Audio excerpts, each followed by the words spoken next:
दी जवानी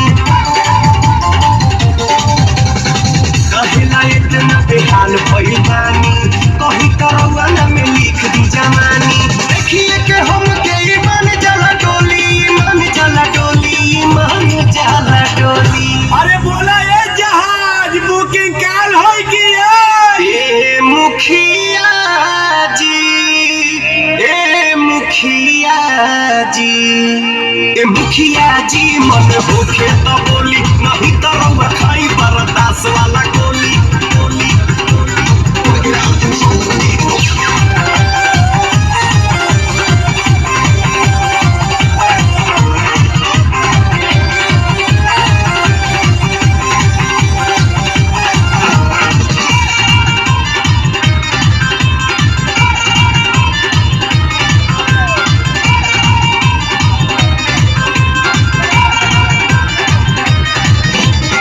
छाती पानी रउआ आई छोटी न बने झूठो मुखो के हमके पानी दे रउआ बोले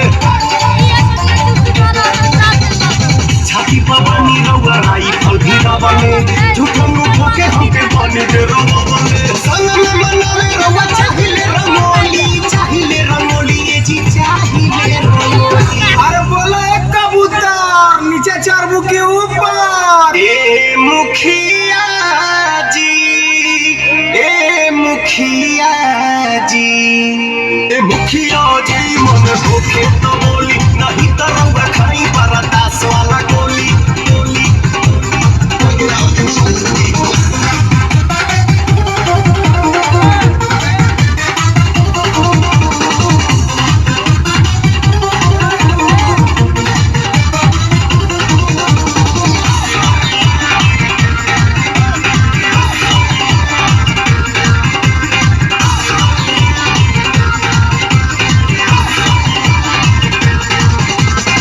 ऐसा का खास बात बाटे हमारा में कहेला पड़ा तानी रउआ लफड़ा में ऐसा का खास बात बाटे हमारा में कहेला पड़ा तानी रउआ लफड़ा में रउरे समान हो लगाई जन बोली लगाई जन बोली लगाई जन बोली। अरे मैयो गे मैयो। ए मुखिया जी ए मुखिया जी ए मुखिया जी मन होखे तो बोली नहीं तो रउआ खाई बरदास वाला गोली गोली